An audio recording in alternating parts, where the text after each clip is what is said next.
आज भाकपा माले की तरफ से तमाम विधायक जो हमारे हैं वो सब लोग एक दिन के अनशन पे बैठे हुए हैं। हमारी ये मांग है कि जो मुख्यमंत्री विकास निधि का जो फंड है, जो अलग अलग विधानसभाओं में विधायक की अनुशंसा से खर्च किए जाते हैं उस क्षेत्र के विकास के लिए, सरकार ने उसमें से 2 करोड़ रुपए का अधिग्रहण किया है और कोई लोकतांत्रिक प्रक्रिया नहीं अपनाई गई है। न किसी विधायक से बात हुई, न विधायकों के जो दल हैं उनसे बात हुई, न नेता प्रतिपक्ष से बात हुई, किसी से बात नहीं हुई और सीधे सीधे 2 करोड़ रुपए सरकार ने अधिग्रहण कर लिया। हमें उस पर आपत्ति नहीं है, क्योंकि हमारा मानना है, हमारी पार्टी का मानना है कि इस महामारी के समय में लोगों की ज़िंदगी बचाना ये सबसे पहली प्राथमिकता होनी चाहिए और हमारे लिए पहली प्राथमिकता यही है। लेकिन सवाल ये है कि उस पैसे को सरकार खर्च कैसे कर रही है, खर्च कहाँ करेगी।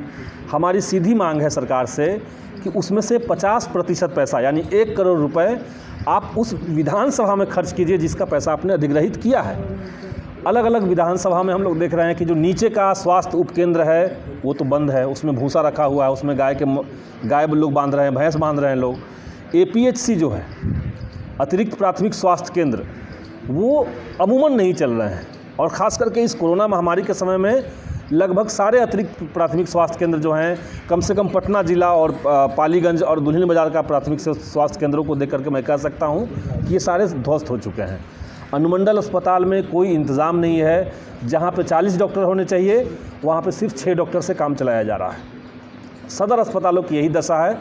इसलिए जब तक नीचे का व्यवस्था दुरुस्त नहीं होगा, इस पूरे महामारी में हमने देखा कि पटना के तमाम अस्पतालों में भारी भीड़ लगी हुई थी।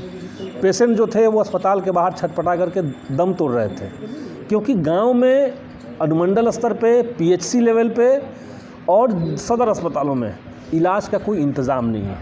इसलिए हमारी मांग है कि 50% पैसा सरकार अगर स्वास्थ्य के नाम पे, स्वास्थ्य व्यवस्था को दुरुस्त करने के नाम पे काट रही है तो उसका 50%, कम से कम 50% आप विधायक की अनुशंसा से उस क्षेत्र में स्वास्थ्य व्यवस्था को दुरुस्त करने के लिए खर्च कीजिए। ये हमारी पहली मांग है।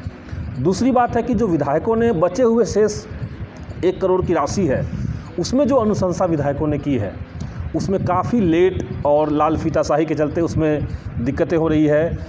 12 दिन हो गए जब हमने अनुशंसा किया था पालीगंज के लिए, आज तक उस काम को ज़मीन पे लागू नहीं किया गया है। तीसरी बात है कि सरकार जो ऑक्सीजन प्लांट का रिकमेंडेशन विधायक अपने अपने क्षेत्रों में कर रहे हैं, सरकार न तो अपनी तरफ से उसको कर रही है और न ही विधायकों की इस अनुशंसा को मान्यता दे रही है, उसको खारिज कर दिया गया है। तो सरकार को ये समझना चाहिए कि जब तक आप विधानसभा के स्तर पे, प्रखंड के स्तर पर, गांव देहात और पंचायत के स्तर पर चीज़ों को दुरुस्त नहीं करेंगे, बिहार की स्वास्थ्य व्यवस्था दुरुस्त नहीं होगी।